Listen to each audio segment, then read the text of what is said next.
नमस्कार दर्शकों, मैं राजेश पुरी और तुसी देख रहे हो Avon Punjabi TV program current issues ਦੇ ਵਿੱਚ ਤੁਹਾਡਾ ਸਵਾਗਤ ਹੈ।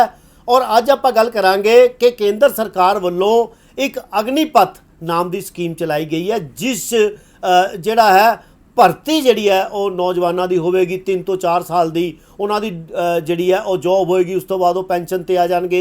ਫਿਰ ਕਾਰਪੋਰੇਟ ਘਰਾਣਿਆਂ ਦਾ ਕਹਿਣਾ ਹੈ ਕਿ ਜੇ ਜਦੋਂ ਉਹ ਰਿਟਾਇਰ ਹੁੰਦੇ ਨੇ ਤਾਂ ਅਸੀਂ ਉਹਨਾਂ ਨੂੰ ਕਵਰ ਕਰਾਂਗੇ, ਉਹਨਾਂ ਨੂੰ ਨੌਕਰੀਆਂ ਦੇਵਾਂਗੇ। ਬਹੁਤ ਸਾਰੀਆਂ ਗੱਲਾਂ ਜਿਹੜੀਆਂ ਸਾਹਮਣੇ ਆ ਰਹੀਆਂ ਨੇ, ਲੇਕਿਨ ਇਹਦਾ ਪੁਰਜ਼ੋਰ ਜਿਹੜਾ ਵਿਰੋਧ ਹੈ ਪੂਰੇ ਦੇਸ਼ 'ਚ ਕੀਤਾ ਜਾ ਰਿਹਾ ਹੈ।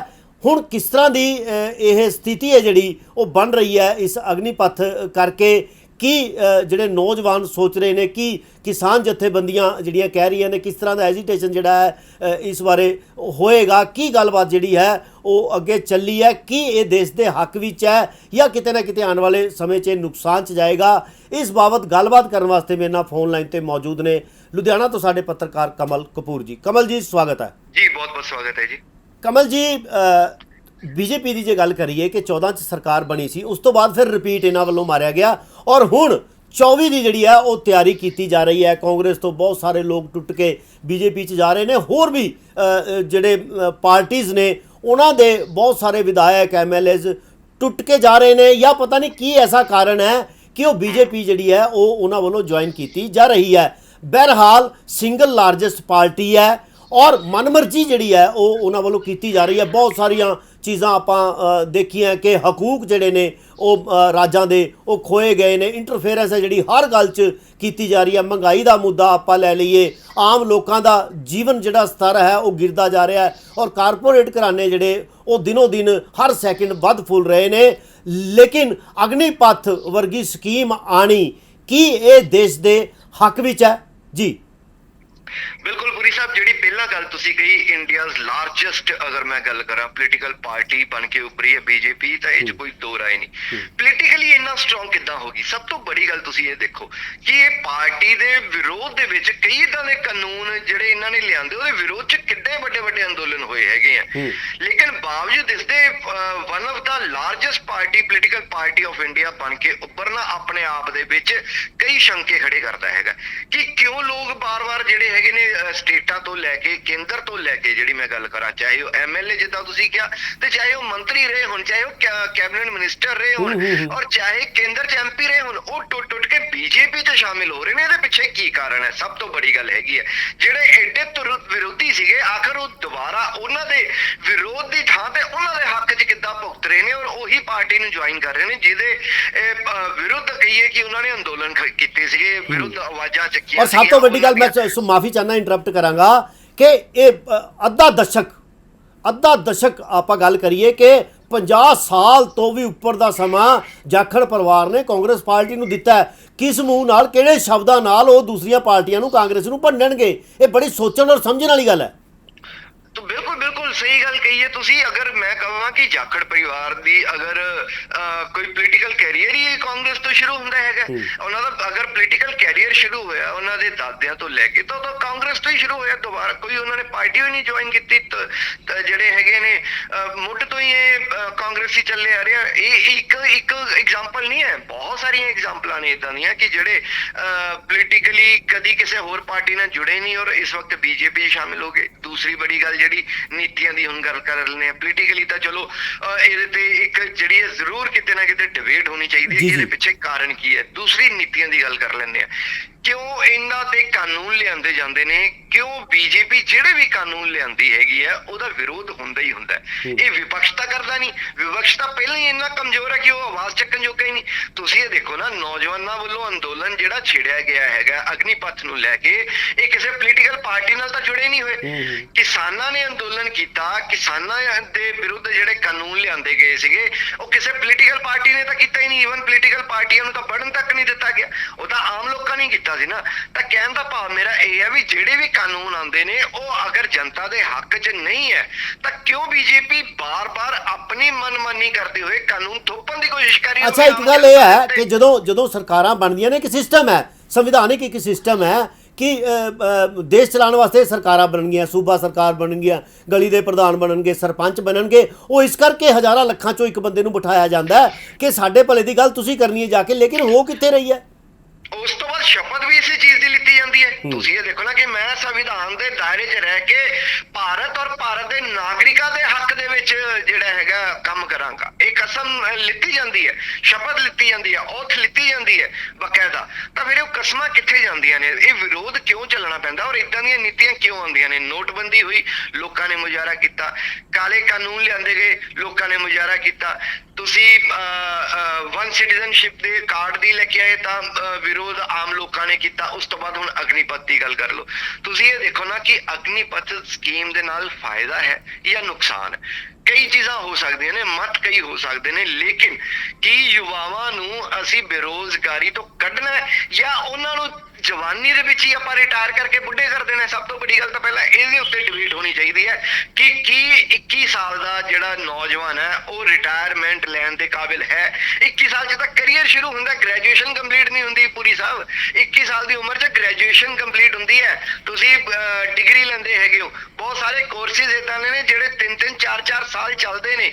ਤਾਂ ਅਗਰ ਮੈਂ ਗੱਲ ਕਰਾਂ ਕਿ ਇੱਕ ਡਿਗਰੀ ਲੈਣ ਲਈ ਤੁਹਾਨੂੰ 21 ਸਾਲ ਦਾ ਹੋਣਾ ਜ਼ਰੂਰੀ ਹੈ, ਤਾਂ ਜਿਸ ਉਮਰ ਦੇ ਵਿੱਚ ਤੁਸੀਂ ਆਪਣੀ ਪੜ੍ਹਾਈ ਖਤਮ ਕਰਕੇ ਕੈਰੀਅਰ ਦੀ ਸ਼ੁਰੂਆਤ ਕਰਨੀ ਹੈ, ਉਸ ਉਮਰ 'ਚ ਅਗਰ ਤੁਹਾਨੂੰ ਰਿਟਾਇਰ ਕਰ ਦਿੱਤਾ ਜਾਏਗਾ ਤਾਂ ਅੱਗੇ ਦੀ ਜ਼ਿੰਦਗੀ ਕਿੱਦਾਂ? ਕਪੂਰ ਸਾਹਿਬ ਇੱਕ ਸਵਾਲ, ਕਪੂਰ ਸਾਹਿਬ ਇੱਕ ਸਵਾਲ ਛੋਟਾ ਜਿਹਾ ਕਿ ਮੈਨੂੰ ਲੱਗਦਾ, ਮੇਰੀ ਆਪਣੀ ਸੋਚ ਹੈ ਔਰ ਸ਼ਾਇਦ ਤੁਸੀਂ ਸਹਿਮਤ ਹੋਵੋਗੇ ਕਿ ਦੁਨੀਆ ਦੇ ਸ਼ਾਇਦ ਕਿਸੇ ਵੀ ਸੰਵਿਧਾਨਿਕ ਢਾਂਚੇ ਦੇ ਵਿੱਚ, ਸਿਸਟਮ ਦੇ ਵਿੱਚ ਅਜਿਹਾ ਲਿਖਿਆ ਨਹੀਂ ਹੋਣਾ, ਨਾ ਆਪਣੇ ਦੇਸ਼ 'ਚ ਹੈ। ਫਿਰ ਇਹ ਚੀਜ਼ਾਂ ਇਹਨਾਂ ਦੇ ਦਿਮਾਗ 'ਚ ਆਉਂਦੀਆਂ ਕਿੱਥੋਂ ਹੈ? ਇਹ ਸਰਕਾਰ ਦੀ ਮਜਬੂਰੀ ਹੈ ਕਿ ਕਾਰਪੋਰੇਟ ਘਰਾਣਿਆਂ ਦੇ ਅੰਡਰ ਰਹਿ ਕੇ ਕੰਮ ਕਰ ਰਹੇ ਆ, ਜੋ ਉਹ ਨੀਤੀਆਂ ਬਣਾ ਰਹੇ ਨੇ ਉਹੀ ਚੱਲ ਰਹੀਆਂ ਨੇ। ਸੰਵਿਧਾਨ ਵੀ ਇੱਕ ਸਾਈਡ ਤੇ ਰਹਿ ਗਿਆ, ਲੋਕ ਵੀ ਇੱਕ ਸਾਈਡ ਤੇ ਰਹਿ ਗਏ, ਕਾਨੂੰਨ ਇੱਕ ਸਾਈਡ ਤੇ ਰਹਿ ਗਿਆ, ਤੇ ਮਨਮਾਨੀ ਜਿਹੜੀ ਆ ਪੂਰੇ ਤਰੀਕੇ ਨਾਲ ਉਹ ਕੀਤੀ ਜਾ ਰਹੀ ਹੈ, ਜਿਸ ਨੂੰ ਰੋਕਣ ਵਾਲਾ ਕੋਈ ਨਹੀਂ। ਮੈਂ ਤੁਹਾਨੂੰ ਇੱਕ ਛੋਟੀ ਜਿਹੀ ਐਗਜ਼ਾਮਪਲ ਦਿੰਦਾ, ਸਭ ਸਹਿਮਤ ਹੋਣਗੇ। ਰਸ਼ੀਆ ਦੁਨੀਆ ਦੀ ਦੂਸਰੀ ਸਭ ਤੋਂ ਬੜੀ ਤਾਕਤ ਹੈਗੀ ਹੈ। ਅਗਰ ਮਿਲਟਰੀ ਦੀ ਗੱਲ ਕਰਾਂ ਜਾਂ ਇਹਨਾਂ ਦੇ ਵੈਪਨਸ ਦੀ ਗੱਲ ਕਰਾਂ ਤਾਂ ਸੈਕੰਡ ਲਾਰਜੈਸਟ ਕੰਟਰੀ ਹੈਗੀ ਹੈ, ਜਿਹਦੇ ਕੋਲ ਸਭ ਤੋਂ ਵੱਧ ਜਿਹੜਾ ਹੈਗਾ ਮਿਲਟਰੀ ਹੈਗੀ ਹੈ, ਸਭ ਤੋਂ ਵੱਧ ਹਥਿਆਰ ਨੇ, ਸਭ ਤੋਂ ਵੱਧ ਮਿਜ਼ਾਈਲਸ ਨੇ, ਸਭ ਤੋਂ ਵੱਧ ਯੁੱਧ ਪੋਤ ਨੇ, ਸਭ ਤੋਂ ਵੱਧ ਜਿਹੜੇ ਨੇ ਪਰਮਾਣੂ ਬੰਬ ਨੇ। ਬਾਵਜੂਦ ਇਸ ਦੇ ਤੁਸੀਂ ਇਹ ਦੇਖੋ ਕਿ ਯੂਕਰੇਨ ਜਿਹੜਾ ਉਹਦਾ 1/4 ਵੀ ਹੈ ਨਹੀਂ, ਉਹਦੇ ਉੱਤੇ ਜਿੱਤ ਨਹੀਂ ਪ੍ਰਾਪਤ ਕਰ ਪਾਇਆ। ਈਵਨ 3 ਸ਼ਹਿਰਾਂ ਤੇ ਹਾਲੇ ਤੱਕ ਪ੍ਰੋਪਰ ਕਬਜ਼ਾ ਨਹੀਂ ਕਰ ਪਾਇਆ। ਮਾਰੀਉਪੋਲ ਨੂੰ ਅਗਰ ਛੱਡ ਦਈਏ ਤਾਂ ਹਾਲੇ ਤੱਕ ਉਹਦੇ ਅੰਦਰ ਤੱਕ ਨਹੀਂ ਵੜ ਪਾਇਆ। ਉਹਦੇ ਪਿੱਛੇ ਕਾਰਨ ਕੀ ਹੈ? ਉਹਦੇ ਪਿੱਛੇ ਕਾਰਨ ਇਹੀ ਹੈ ਕਿ ਉਹਨਾਂ ਦੀ ਜਿੰਨੀ ਵੀ ਮਿਲਟਰੀ ਹੈਗੀ ਹੈ ਉਹਦਾ 1/5 ਅਗਰ ਮੈਂ ਗੱਲ ਕਰਾਂ ਤਾਂ ਉਹ ਸਾਰੀ ਕੰਟਰੈਕਟ ਬੇਸਡ ਹੈਗੀ ਹੈ। ਤਾਂ ਇਸੇ ਕਰਕੇ ਜਿਹੜੀ ਹੈਗੀ ਆ, ਮੈਂ ਹੁਣ ਆਪਣੀ ਇੱਕ ਛੋਟੀ ਜਿਹੀ ਐਗਜ਼ਾਮਪਲ ਲੈ ਲੈਣਾ। ਆਪਾਂ ਆਪਣੇ ਆਪ ਦੇ ਵਿੱਚ ਹੀ ਗੱਲ ਕਰਦੇ ਹੈਗੇ ਆ। ਅਗਰ ਮੈਨੂੰ ਪਤਾ ਹੈ ਕਿ ਮੈਂ ਯਾਰ 22 ਸਾਲ ਦੀ ਵੀ ਉਮਰ ਦੇ ਵਿੱਚ ਰਿਟਾਇਰ ਹੋ ਜਾਣਾ, ਮੇਰੀ 6 ਮਹੀਨਿਆਂ ਬਾਅਦ ਰਿਟਾਇਰਮੈਂਟ ਹੈਗੀ ਹੈ, ਤਾਂ ਮੈਂ ਕਿਉਂ ਅੱਗੇ ਵੱਧ ਕੇ ਗੋਲੀ ਖਾਊਂਗਾ? ਮੈਂ 6 ਮਹੀਨੇ ਬਾਅਦ ਰਿਟਾਇਰਮੈਂਟ ਲੈ ਕੇ ਘਰੇ ਬੈਠੂੰਗਾ ਔਰ ਮੇਰੀ ਸਾਰੀ ਉਮਰ ਪਈ ਹੈ। ਸਭ ਤੋਂ ਵੱਡੀ ਗੱਲ ਇਹ ਹੈ ਕਿ ਮੇਰੀ ਸਾਰੀ ਉਹ ਜਜ਼ਬਾ ਹੀ ਨਹੀਂ ਆਉਂਦਾ। ਤੁਸੀਂ ਇਹ ਦੇਖੋ ਕਿ ਮੈਂ ਇੱਕ ਛੋਟੀ ਜਿਹੀ ਉਦਾਹਰਨ ਦਿੰਦਾ ਕਿ 21 ਸਾਲ ਦੇ ਵਿੱਚ ਇਹ ਜਿਹੜੀ ਸਾਲ ਦੀ ਟ੍ਰੇਨਿੰਗ ਹੋਣੀ ਹੈ, 17 ਸਾਲ ਤੋਂ 18 ਸਾਲ, ਉਸ ਤੋਂ ਬਾਅਦ 3 ਸਾਲ ਦੀ ਜੌਬ ਹੈਗੀ ਹੈ। ਤਾਂ 1 ਸਾਲ ਦੇ ਵਿੱਚ ਕਿਆ ਮੈਂ ਇੰਨਾ ਸક્ષਮ ਹੋ ਜਾਊਂਗਾ ਕਿ ਸਾਈਚਿਨ ਦੇ ਵਿੱਚ ਜਾ ਕੇ -50 ਡਿਗਰੀ ਟੈਂਪਰੇਚਰ 'ਚ ਜਾ ਕੇ ਮੈਂ ਭਾਰਤ ਦੀ ਰੱਖਿਆ ਕਰ ਸਕਾਂ? ਉਹ 1 ਸਾਲ 'ਚੋਂ ਮੇਰੇ 'ਚ ਜਜ਼ਬਾ ਹੀ ਨਹੀਂ ਆਣਾ, ਨਾ ਮੇਰਾ ਸਰੀਰ ਤਿਆਰ ਹੋਣਾ ਉਸ ਚੀਜ਼ ਲਈ। ਮਾਰੂਸਥਲ ਦੇ ਵਿੱਚ ਜਾ ਕੇ ਜਿੱਥੇ ਟੈਂਪਰੇਚਰ 60-65 ਡਿਗਰੀ ਹੋ ਜਾਂਦਾ ਹੈ, ਜਿੱਥੇ ਪਾਣੀ ਦੇਖਣ ਤੱਕ ਨਹੀਂ ਮਿਲਦਾ, ਕੀ ਮੈਂ ਉੱਥੇ ਜਾ ਕੇ ਆਪਣੇ ਸਾਲ ਦੀ ਟ੍ਰੇਨਿੰਗ ਦੇ ਵਿੱਚ ਉੱਥੇ ਜੌਬ ਕਰ ਲੂੰਗਾ? ਜਾਂ ਕੋਈ ਪ੍ਰਮਾਤਮਾ ਨਾ ਕਰੇ ਇਦਾਂ ਦੀ ਚੀਜ਼ ਆ ਜਾਵੇ ਕਿ ਮੈਂ 4 ਸਾਲ ਦੀ ਜੌਬ ਦੇ ਵਿੱਚ ਆਪਣੇ ਦੇਸ਼ ਦੇ ਉੱਤੇ ਕੁਰਬਾਨ ਹੋਣ ਦਾ ਜਜ਼ਬਾ ਲੈ ਕੇ ਆ ਜਾਊਂਗਾ? ਇਹ ਭਾਰਤੀ ਫੌਜ, ਇਹਨੂੰ ਤੁਸੀਂ ਇਹ ਏਦਾਂ ਨਾ ਦੇਖੋ ਕਿ ਇਹ ਇੱਕ ਪੇਸ਼ਾ, ਇਹਨੂੰ ਇਹ ਦੇਖੋ ਕਿ ਇੱਕ ਜਜ਼ਬਾਤ ਨੇ।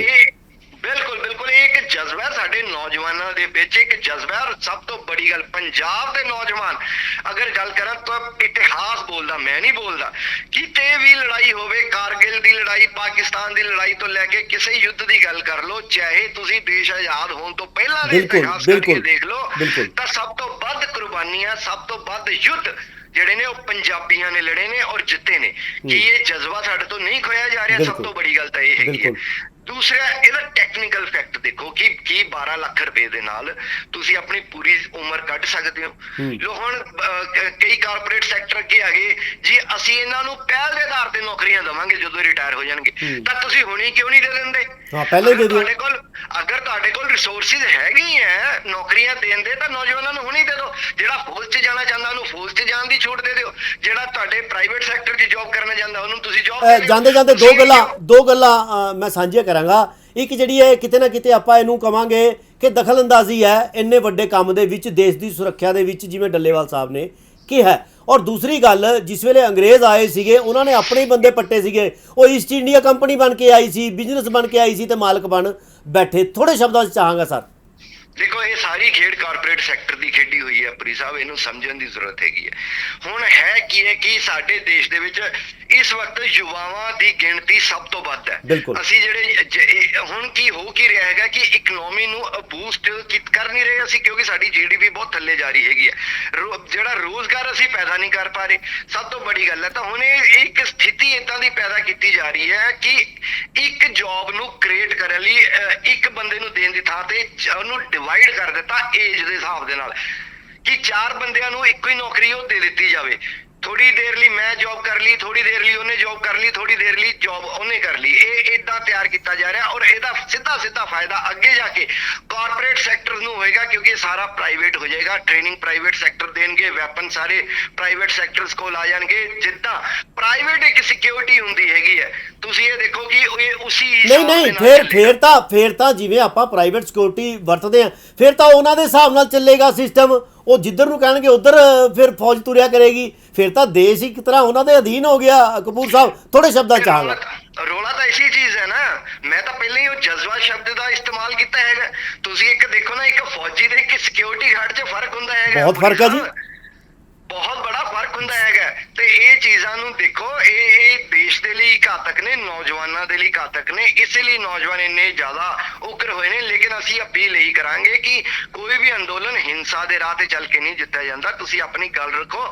ਔਰ ਅਸੀਂ ਏਡਾ ਵੱਡਾ ਹੁਣ ਐਗਜ਼ਾਮਪਲ ਸੈੱਟ ਕੀਤੀ ਹੈ ਪੰਜਾਬ ਨੇ ਕਿ ਅਹਿੰਸਾ ਦੇ ਨਾਲ ਕਿੱਦਾਂ ਕਾਨੂੰਨ ਵਾਪਸ ਕਰਵਾਏ ਜਾ ਸਕਦੇ ਆ। ਪਹਿਲਾਂ ਤੁਸੀਂ ਇਹ ਦੇਖੋ ਪੁਰੀ ਸਾਹਿਬ, ਪਹਿਲਾਂ ਵੀ ਇਹੀ ਬੋਲੀ ਸੀ ਨਾ ਕਿ ਇਹ ਕਾਨੂੰਨ ਵਾਪਸ ਨਹੀਂ ਹੋਣਗੇ, ਲੇਕਿਨ ਸਾਡੇ ਬਜ਼ੁਰਗਾਂ ਨੇ ਕਰਕੇ ਦਿਖਾਤਾ। ਤੁਸੀਂ ਇਹ ਦੇਖੋ, ਸਾਡੇ ਬਜ਼ੁਰਗਾਂ ਨੇ ਕਰਕੇ ਦਿਖਾਇਆ ਔਰ ਕਾਨੂੰਨ ਵਾਪਸ ਕਰਵਾ ਕੇ ਮੰਨੇ। ਲੇਕਿਨ ਉਹਦੇ ਲਈ ਅੰਦੋਲਨ ਅਹਿੰਸਾ ਦੇ ਰਾਹ ਤੇ ਚੱਲਿਆ। ਅਸੀਂ ਬਹੁਤ ਜ਼ਰੂਰੀ ਕੁਰਬਾਨੀਆਂ ਦਿੱਤੀਆਂ ਤਾਂ ਕਿਤੇ ਜਾ ਕੇ ਇਹ ਸਾਨੂੰ ਮਿਲਿਆ। ਬਹੁਤ ਜ਼ਰੂਰੀ ਹੈ, ਬਹੁਤ ਜ਼ਰੂਰੀ ਹੈ। ਬਹੁਤ ਬਹੁਤ ਸ਼ੁਕਰੀਆ ਕਪੂਰ ਸਾਹਿਬ ਗੱਲ ਕਰਨ ਵਾਸਤੇ। ਥੈਂਕ ਯੂ ਜੀ, ਧੰਨਵਾਦ ਜੀ। ਏਸੀ ਲੁਧਿਆਣਾ ਤੋਂ ਸਾਡੇ ਪੱਤਰਕਾਰ ਕਮਲ ਕਪੂਰ ਜੀ, ਬਹੁਤ ਅਹਿਮ ਜਾਣਕਾਰੀ ਇਹਨਾਂ ਨੇ ਸਾਡੇ ਨਾਲ ਸਾਂਝੀ ਕੀਤੀ। ਹੁਣ ਵਾਸਤੇ ਸਿਰਫ ਇੰਨਾ ਹੀ। ਮੈਨੂੰ ਰਾਜੇਸ਼ ਪੁਰੀ ਨੂੰ ਦਿਓ ਇਜਾਜ਼ਤ ਔਰ ਤੁਸੀਂ ਦੇਖਦੇ ਰਹੋ A1 ਪੰਜਾਬੀ TV। ਨਮਸਕਾਰ ਜੀ। ਫ੍ਰੀ ਲੀਫ ਆਯੁਰਵੈਦਿਕ ਆਇਲ 125 ਬਿਮਾਰੀਆਂ ਦਾ ਸੰਪੂਰਨ ਇਲਾਜ, ਜਿਵੇਂ ਗਠੀਆ, ਸਰਵਾਈਕਲ, ਮਾਈਗ੍ਰੇਨ ਅਤੇ ਸਰੀਰ ਵਿੱਚ ਕਿਸੇ ਵੀ ਕਿਸਮ ਦੀ ਦਰਦ ਕਿਉਂ ਨਾ ਹੁੰਦੀ ਹੋਵੇ, ਇੱਥੋਂ ਤੱਕ ਕਿ ਬਲੌਕੇਜ ਦੇ ਨਾਲ ਬਣੀਆਂ ਕਈ ਬਿਮਾਰੀਆਂ ਦਾ ਇੱਕੋ ਇੱਕ ਇਲਾਜ ਹੈ ਫ੍ਰੀ ਰਿਲੀਫ ਆਯੁਰਵੈਦਿਕ ਆਇਲ, ਯਾਨੀ ਕਿ 125 ਬਿਮਾਰੀਆਂ ਦਾ ਸੰਪੂਰਨ ਇਲਾਜ। ਫ੍ਰੀ ਰਿਲੀਫ ਵਿਜ਼ੀਲੈਕਸ weight lose, ਮੋਟਾਪੇ ਤੋਂ ਪਰੇਸ਼ਾਨ ਹੋਣ ਦੀ ਜ਼ਰੂਰਤ ਨਹੀਂ, ਵਜ਼ਨ ਘਟਾਓ ਤੇ ਖੁਸ਼ ਹੋ ਜਾਓ।